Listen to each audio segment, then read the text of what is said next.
Kaya si Rowena Guanzon magsasara Duterte. Kasi Sara Duterte lang ang presidente na kung siya ang manalo, may mananagot. Si Luis Cro, si De Lima, ang papangit ng sinasabi.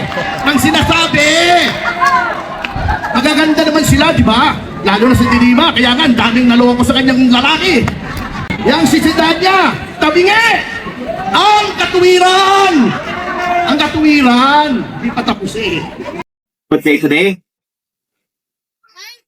Alam niyo po, ako ay masaya na makabalik dito habang ang Congress ay nasa session break.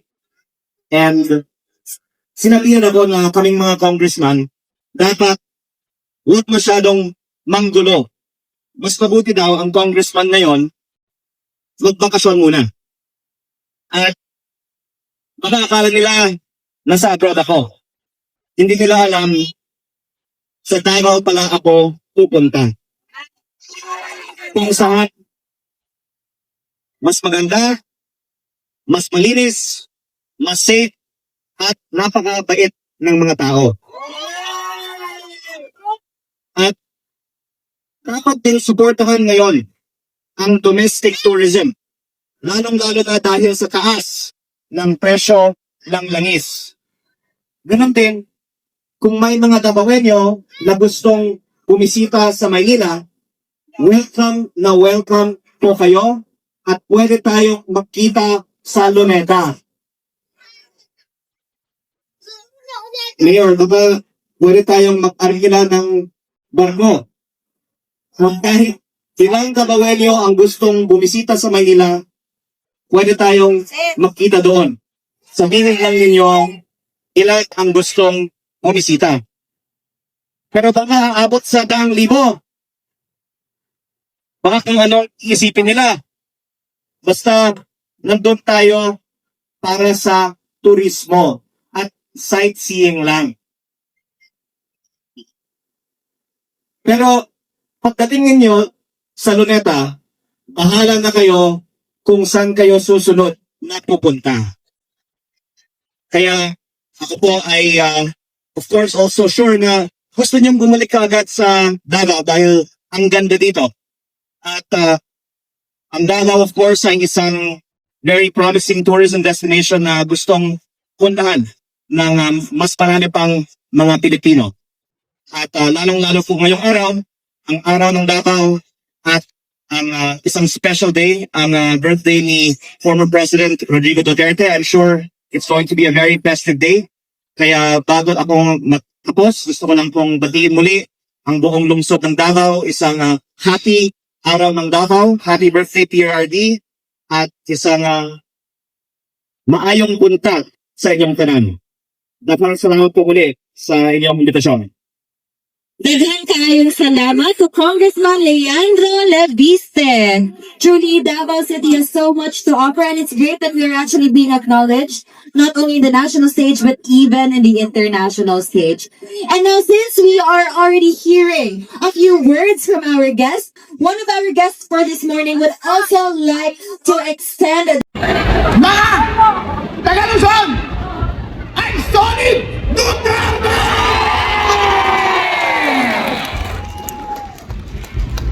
Sinasabi ko po sa inyo, sinasabi ko kay Diti Sara, mula sa aming bayan at sa aming isla at sa aming probinsya, mahal po kayo ng mga Ilocano. Totoo po yan. Hindi po ako nang bobola. Dahil po, kahit sabihin nilang maraming nagmamahal kay BBM, hindi ibig sabihin na hindi namin mahal si Sara. Dahil sa totoo lang po, nung tumakbo si VP Sara at si BBM ng sabay noong nakaraang eleksyon, tuwang-tuwa po kami. Bakit po? Dahil ito na po ang pagkakataon na i-redeem ng mga Ilocano ang kanilang masamang nakaraan. Pero BBM, ano ang ginawa mo? Sinayang mo!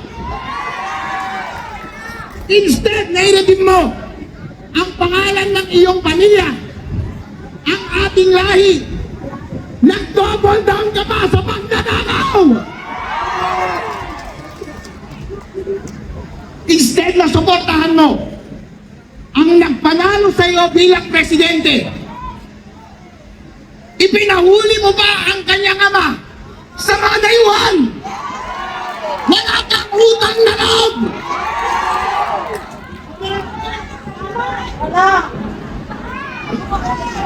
Mga kababayan, ito po ang tinatanong ko sa inyo.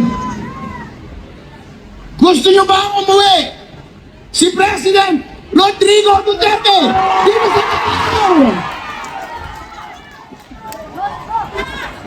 BBM, hindi ka nag-iisip. Mas inuna mo ang iyong pinsan na si Tambaluslos. Isa kang tanga. Gusto mo ba na kapag president na si Bibi Sara ay ipakulong ka rin namin? Itakin ang buong kanila. Mga walang iya kayong mga senador at mga congressman, gusto nyo bang makulong din kayo?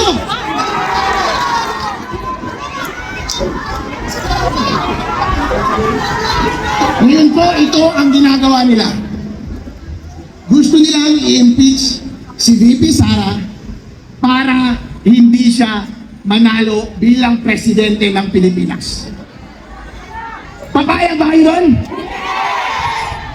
Ayun, gusto kong mas maging malakas ang inyong sagot.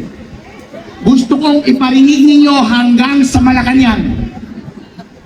Papayag ba kayong hindi maging presidente si VP Sara Duterte ng Pilipinas? Maraming salamat. Alright, once again, thank you very much to Vice Mayor Attorney Harold Respicio. And of course, we are joined once again by different councils joining us in solidarity for our celebration of the 89th Araw ng Davao. Daghan kaayong salamat, and we continue with our celebration. As we welcome back to the streets of St. Pedro Square, Talomo Central Elementary School, Roman Larco. Tawag Davao! Ang buntag sa atong Vice Presidente, ang Mayor Baste, ang sa Duterte family, sa atong mga congressman, gabi na kay Omar, kay Harold, kag kay Lian de Viste, kay ari akong amigo si Kiko Barsaga. Tanan diri, asa na wala ko? Sa mga taga Davao, awa pa kailan ako. Dili, this is not the first. Kailan nila ako? Wa man dagang kailan, saya man ko. Pero ilonggang kita ko. Pero kay sa Dumaguete man ko nag-high school niya, ang ako mga pariente dagang kay Kuberente Bisaya. That's why si Juan ko ko. Dagang mga Guanson sa Cebu. The first time I met Rodrigo Duterte was a historical event. He campaigned for President Cory Aquino against Marcos and his warlords. Your Lola Soling Baste, our leader here in Davao. Hindi ka pa na tao, Omar. So, officer in charge, diri, as Vice Mayor, si Rodrigo Duterte. Ako ang officer in charge, Mayor sa Cadiz City, Negros Occidental. I was 27 years old. But like Rodrigo Duterte, I was used to gangsters and private armies and ang mga komunista taggan kayo sa Negros sa una kay Sugar Mani. Sugar Mani. Ako may nag-Vice President for the Visayas dito sa city, League of Cities, kaya wa may musugot, kaya hadlok man sila tanan mo atong Mindanao. So ako ilang gipili, I was 27 years old, gipaanto ko nila dire, kay Digong. That's the first time I met this man that everybody was talking about. And I said, I want to meet this Rodrigo Duterte, so I will go. Mag-bulletproof vest ka mayo, magganyan ka. Ano mag-bulletproof vest, andun si Digong. Kailangan ko bang bulletproof vest ka, na siya dito. So I came here, that's the first time I met him with Juni Basco. I remember this meeting clearly because we were building a new nation. We were building a new democracy. We toppled warlords in Mindanao and the Visayas, our very own Armin Bustillo. But here was Rodrigo Duterte, a lawyer, a former fiscal, and son of Chia Solen, who stood against the Marcoses here and all their warlords. So I came to meet him. 27 anyos lang ko, yun siya, mayor. Katungog ko nga, kanang imong pusil, mamo na yung pinakamahal na pusil sa kalibutan. He did not ask me any question. He just asked me about the gun I was carrying. So I said, this man is after my own heart. But instead of talking about politics, he asked me to see my gun. At the time, I was carrying, yes, the most expensive handgun in the world. It was called an HK-P7. At the time, very hard to get that. Yun lang ang hiningi niya sa akin, na makita niya lang yung baril na yan na sinasabi, yan daw ang pinakamahal na pusil sa bilog ng kalibutan. And that's when I said, hindi nga tao ni, this man is going to be a very strong leader of the nation someday. And wala din po nagsala. As I looked at his career, we met again. We met again on paper in the Commission on Elections. Vice President. Rodrigo Duterte, Mayor Davao, was substituting for Dino. The problem with the certificate of candidacy was Dino signed the candidacy for Mayor of Pasay, not President of the Philippines. Therefore, there was a technicality, and somebody objected. The case was ruffled to me. Prior to that, the case of Grace Poe was ruffled also to me, and I disqualified Grace Poe on the ground that as a foundling, she was not natural born, therefore could not run for president of the Philippines. And here comes Rodrigo Duterte to substitute sa Dino. Kung saan naman si Dino ay nagpirma naman itong certificate of candidacy na mayor sa Pasay may gibutang dito. God bless his soul. Diba? The case again was ruffled to me. So again, Rodrigo Duterte and I met on paper. Now remember, I was appointed Commissioner of COMELEC and was chair of that division. I was appointed on recommendation of Liberal Party members. I was not in PC, I had no party. I was before that Commissioner of COA, professor in the UP College of Law, practicing lawyer, and former consultant, chief of staff of Williams and Chavez. I called my division commissioners to a meeting and said, first I called my father, who was a judge. It's Summa Cum Laude of Siliman, that's why I speak Cebuano. I said, I have a problem. Duterte's candidacy is for mayor. He said, what happened? It's like this, like this, like that. Where did he find it? I said, yes, he found it in COMELEC. Is it not that when you run for mayor, you find it in Pasay City? I said, yes, but he found it in Manila. He said, therefore, the intent of that thing was to run for president, not for mayor of Pasay.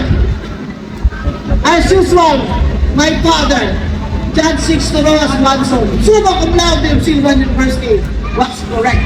So I called a meeting and I said, our job in the Commission on Elections is to ensure that the will of the people will be respected. No politician told me after that. I said it is our job to ensure that the election laws are applied fairly and justly, and that therefore the people must be given the right to choose the president of this land. And all of you lawyers will know that I needed an argument to support that decision. And the argument that I used is, of course, in Latin, lacuna legis. There is a gap in the law. There is a gap in the law and therefore needed interpretation. And when you interpret a gap in the law, you must interpret it in favor of the people. In favor of the people. Not against the people. So when I called my commissioners and said, this is my decision, how will you vote? And they said, ma'am, we vote with you. You vote with me regardless of the consequences. Remember, President Aquino was seated in Malacanang. There were candidates of the Liberal Party and I said, I know that man. I know that Rodrigo Duterte will have that. I trust, I have faith in the people. I have faith in the Filipino people that they will choose the right leader. And that, my friends, is the reason why I'm here. And on a final word, I have to tell you, bakit si Rowena Guanzon na dilawan mo na? Dilawan mo na! Kasi tao nyo rin ako, sige, sabok-sabok na ako. Diyan, dilawan mo ka nga nung natutol mo kang Bibisara ka ron. Ayaw na yun si Bibisara, ayaw na lang nagdiskutan kay karon ang kinahanlan mo, daog yun si Sara for President! Kung dilaw ka, kung pulaw ka, kung pink ka, kung blue ka, kung sa...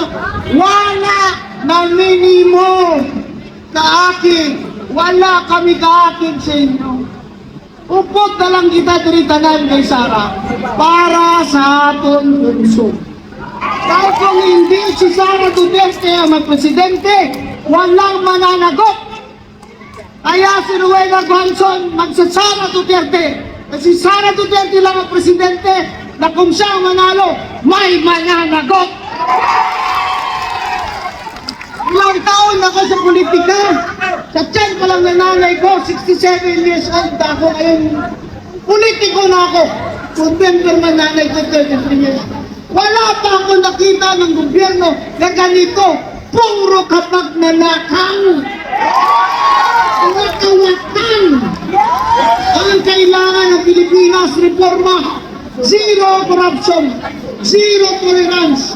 That is why this early, I already commit my support to you, Vice President Sara Duterte. Whether I run for senator or not, I am going to campaign, as I am campaigning now, for Sara Duterte, who will be the next president of the Philippines.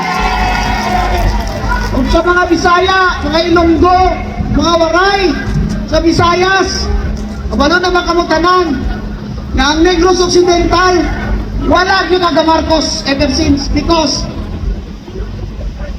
he bankrupt niya na niya during martial law. My family confiscated our electric plant.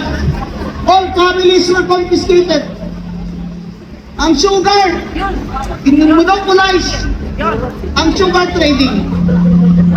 So we had to stop planting. Our people starved because we had to stop planting. Why did we plant if we're going to lose money? Now Marcos Bongbong is doing it again. He is smuggling sugar. That's why our sugar prices from Negros Occidental are down. Down by more than 600 pesos per kilogram. You know what that means? That means hundreds, thousands of workers will be out of jobs in the next 2 years if this continues. Smuggling of sugar, smuggling of fuel. Smuggling of fuel is now going on in our borders. Marcos wants us to feel that he is the one solving our problems, when in fact, it is Marcos who created all these problems. Ang gutom, ang unemployment, high inflation, trade deficit, budget deficit, hindi pangawak na sa tanang waya ang atong deficit. That's why, my friends, I am putting my faith on Sara Duterte for president. Because I see only that Sara Duterte, even with her quiet, calm demeanor, has the strength of character and the integrity to be our leader and run our country from the bottom up. Wala na tayong mamanahin kay Marcos. Puro utang, puro pangawat. We need a leader that will rise from these ashes and lead us back into a bright day. My friends, it is my honor to be in Davao City again, to be with the family of Rodrigo Duterte, and to wish him a happy birthday despite his circumstances, and to show my support for Vice President Sara Duterte for 2028. Daghang salamat. Ngayong buntag sa inyong tanan. Thank you very much, Attorney Bonzon. And now, ladies and gentlemen, let us hear another word from one of our guests joining us this morning. To say a few words, let us welcome from the Duterte Youth Party List, Mr. Ronald Cardema.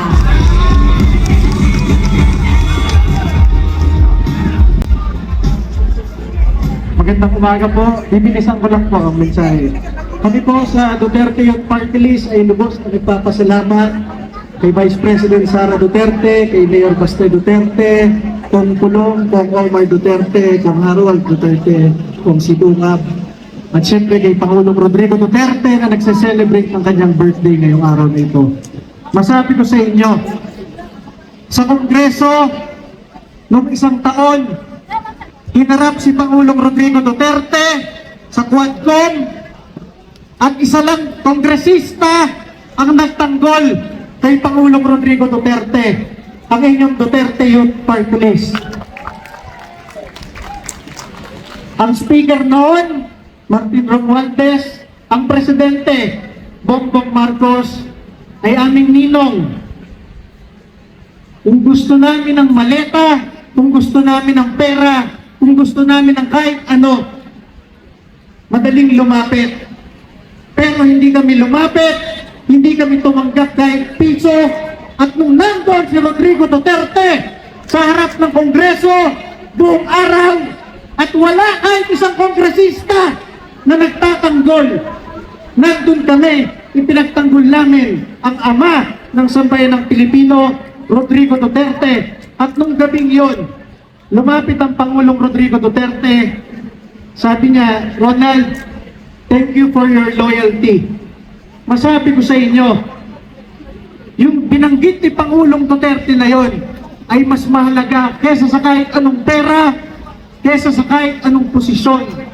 Ama ng sambayan ng Pilipino na lumapit sa iyo, nagpasalamat, yun ay higit-higit na sa kailangan namin sa Duterte Youth Party List. At dahil doon, kahit anong mangyari, kahit anong nangyari noong isang taon, nanalo ang inyong Duterte Youth Party List, number 1 sa buong mundo, number 1 sa local absentee ng mga pulis at sundalo, hindi pinaupo ng COMELEC, dinisqualify. Pero nandito kami ngayon, naninindigan para kay Vice President Sara Duterte dahil alam namin, pag-upo ng ating Pangulong Sara Duterte, babalik ng hustisya sa ating bansa, mapapawi lahat ng ninakaw sa sambayan ng Pilipino, at lahat ito ay magpapatuloy sa tunay na pagbabago na nilagay ni Rodrigo Duterte sa sambayan ng Pilipino. Muli po, maraming salamat po at happy birthday po kay Pangulong Rodrigo Duterte. Thank you very much to Sir Ronald Cardema from the Duterte Youth Party List. And now a short message. We would like to, for another short message, we would like to request Attorney Ferdinand Tupatro to please come in. Message, parang may gusto yata kayo sabihin. Anyway, alam niyo po, I'm happy to be here. Nagkakasiyahan po tayo sa kaarawan ni Tatay Digong. Samahan niyo ko sa isang birthday greetings. Happy birthday! Happy birthday! Tatay Digong! Happy Balakas! Happy birthday!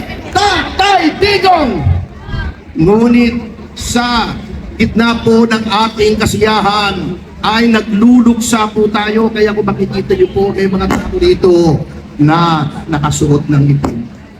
Nagluluksa tayo sapagkat kinidnap, kinulong ang ating mahal na Tatay Digong. Anong kasalanan niya? Inubos niya ang mga adik sa Pilipinas. Binaban niya ang kriminalidad. Nilabanan niya ang korupsyon. Siya ang nakakulong. Yung mga tumanggap ng mali-maleta, yung mga nagpayaman, sila ngayon ang namamayagpag.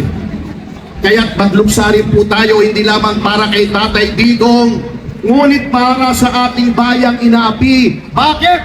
Dahil ang rule of law po ay naghihingalo na. Yung Blue Ribbon Committee na dapat siyang nag-iimbestiga ng anomalya, nung palapit na sa pintuan ng Malacanang ang investigasyon, pinalitan si Marcoleta, nilagay ang isang senador na walang bayad. Ayaw imbestigahan, puro cover up. Siya na ang nagiging defense lawyer. Yung ating ombudsman na pinakahuling sumbungan ng anomalya, sinong nilagay nila? Tuta ng Malacanang! Ipinilit! Pinraso! Kitang-kita! Tutang-tuta, papet na papet nila. Ang ating mga mambabatas na dapat sila ang nagsasabi ng tinig ng ating mga taumbayan, the House of the People daw. Siyempre, hindi kasama si Congressman Ungab doon sa mga ungas. Ito Ungab, yung marami doon ungas. Anong ginagawa? Sa gitna ng krisis, anong ginatupag? Impeachment! Hindi lang impeachment, yung rule of law na baluktot. Katulad yan, si Luistro, si De Lima, ang papangit ng sinasabi. Magaganda naman sila, di ba? Lalo na si De Lima, kaya nga, daming naloko sa kanyang lalaki. Puro pagbaluktot ng batas. Hindi naman, wala naman sa saligang batas ginagawa. Anong gusto nila? Para siraan ang ating pangalawang Pangulo. Yang sisidad niya, tabingi! Ang katuwiran! Ang katuwiran, di pa tapos eh. Kaya tayo po, huwag tayong matatakot mga kasama. Solid tayo dito sa Davao at I assure you, kita niyo yung mga nandito, Congressman Leviste, Batangas, Cavite, ang pugat ng revolusyon, Kiko Barsaga, nandito ang Duterte Youth Party List, Harong, Respicio, Ilocano, nandito si Atty. Vic Rodriguez, nabismaya rin sa corruption sa Marcos administration, humiwalay na, tumiwalag na sa kanila. Tayo po ay solid at alam niyo po, sana lang, ito lang ang pagtatapos ko. Sana, alam niyo iba po sa ating mga kababayan, kaya hindi lang gugulo. Sila po ay may pinaghahawakan sila na sa 2028 ay magkakaroon na naman ng tunay na pagbabago. Pag tinanggal nila yan, pag disqualify nila ang Pangulo para tumakbong Pangulo, maghahanap palat sa tinalupan kasi wala na tayong asahan. Yan, inciting to sedition na naman ang kaso ko dyan. Dadagdag. At bilang panghuli po na kasama, huwag po tayong pabubudol. Nabudol na tayo doon kay Pangulong Marcos Jr. Nabudol na tayo kay Lizon Tiberos na inendorso ni Vice President Sara. May mga tao po dyan, nagkukunwari, Duterte daw sila. Tingnan yung history nila. Anong sinasabi nila noon laban kay Pangulong Duterte? Anong sinasabi nila laban kay VP Sara? Pinahirapan nila ang Duterte Youth Party List. Nakatapos, magsisiksik dito, Duterte daw siya. Wow naman. Wala akong sinasabi, ha? Wala akong sinasabi, hindi ako magpapanggit ng pangalan. Pero, yun lamang po, magpakatatag tayo. Huwag tayong susuko. Huwag tayong pabubudol. Sa 2028, magsama tayo sa tagumpay. Ito po si Atty. Ferdy Topacio, matapang na tao. Walang kinakatakutan, asawa ko lamang. Maraming salamat po! Mabuhay ang tao! Mabuhay si Presidente Duterte! Mabuhay Mabuhay ang susunod na Presidente Duterte! Mabuhay ang Pamilya Duterte! Mabuhay lahat ng mga bayang lumalaban sa pangapi! Mabuhay po tayong lahat! Daghang salamat! Thank you very much, Attorney Tapatro. And now, ladies and gentlemen, after hearing from those messages from our guests, let us now go back to the celebration for our 89th Araw ng Davao. Beginning with Vico! Please, Abusi.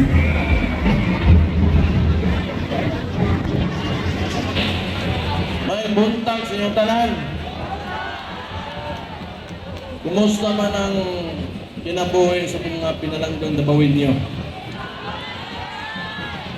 Mahal ang gasolina, giatay. Pero sige lang. Dabawin niyo. Dita arte. Matupang tagamay galisod. Pero kita magpadayon tas itong mga kinabuhi. Bago ko magsugod sa kong panulti, gusto ko mo-greet o good morning sa ato ang Vice Presidente nga si Inday Sara Duterte.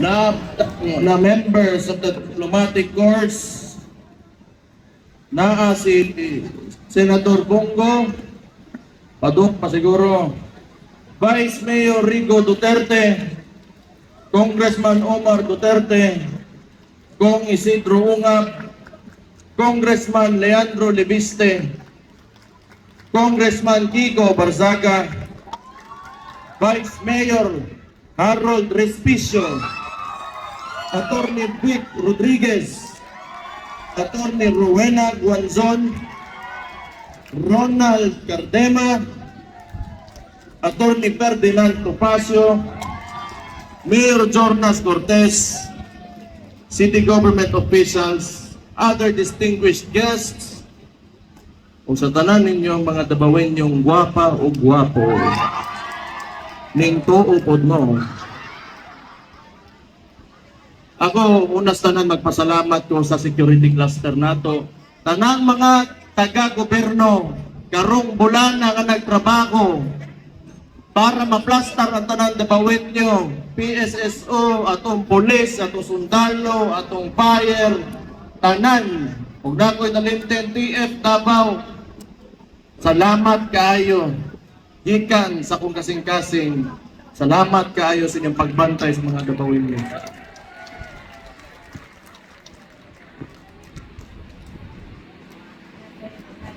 Tanawa takron, kini atong mga bisita, akong gipangdadre, ikibaw mo nga ako. Ako, di ko gusto mag-istorya politika, pero ginagmay lang. Kaya ito ang focus karon, araw ng Davao. 100 years na itong City Hall. Buta sa Butana, 100 years. Gabarog lang gihapon ang mga Davaoenyo, o kuskan lang gihapon. Daghantang giagian ang ato ang local hero na si former President Roa Rodrigo Duterte ilang gihilabtan karon unsay nahitubo sa tuwa. Nagtuo silang buhinay ta, nagtuo silang maluya ta, pero tanawa kung asa ta karon sa motang negosyo kay ilatang gisuwayan.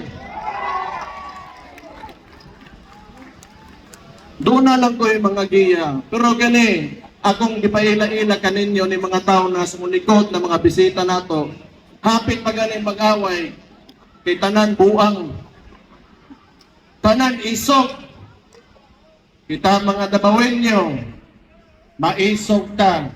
Pag kita gani, itulak sa corner, imong ipiton, wa tay laeng imoon, di man tahilaptanon. Pero inyo may suwayan, magkatilaw yun mong sokol sa inyong kinabuhi nga wa pa ninyo makit sukat-sukat sa inyong natao mo.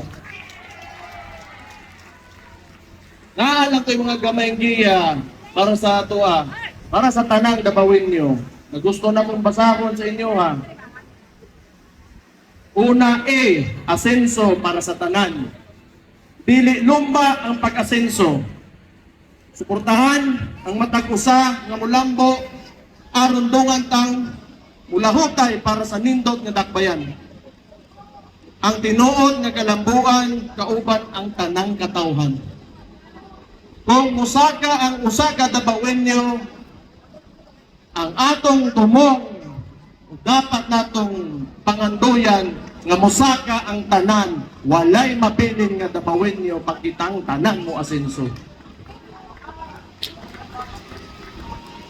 Pagkaiusa ang matag pamilya, importante kaayo ni. Sa matag panimalay, kinahanglan manukad ang panag-iusa. Pag ginatagay o pag sinaptanay. Kaya ang nagkaiusang dakbayan, pundason ang pamilyang lig-on ug naay baruganan.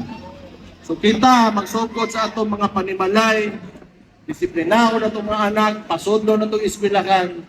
Importante, naapoy kahadlok yun sa Ginoo. Katulo, Ginoo ang sentro sa tanan. Sa kanunay, di malimot sa pag-ampo o pagpasalamat sa Ginoo. Kaya ang kaabunda sa atong kinaiyahan, kasaysayan o katawhan, panalangin ka na gikan sa kaitasan. Iba mo, kung unsa man ang sitwasyon nato aning kalibutanan di man ginato matubag tanan. Muna, ang upan diha, salig lang sa Ginoo, ibilin na nato sa iya ka, basta kitang tanan, himo lang o kaayuhan sa matag-usa. Disiplinado sa katawhan. Pag ginatagay, dili ta magsiniguhay, labi na karon nga daghan na kaita. Ang Davao, 1.8 million ang populasyon nato. Kung kita, way balaod, walay order, magkagubot yutang tanan. Monang ako, salamat kaayo. Ikaduhang termino na ko ngaron nga na mayor ko, swerte kay ko kay ang Tabawenyo buutan ug disiplinado wa gyud ko tagaig nga sa ulo. Naaray ubang bagdongon diha pero sultihan ta mo pagbag-o na mo kay ang bangag ninyo nga presidente munaog na. Dunatay mga balaod, mga ordinansa, parehaan ng liquor ban, smoking ban, firecracker ban, speed limit, curfew, ug uban pa tumana lang ninyo. Kay dili man na pang-ipit sa inyo kundi para maplastar tang tanan aron hapsay ta harmonious ato mga kinabuhi. O diha ta nailhan sa tibuok Pilipinas kay kita nakapanaog ug nagapa-implementar nga balaod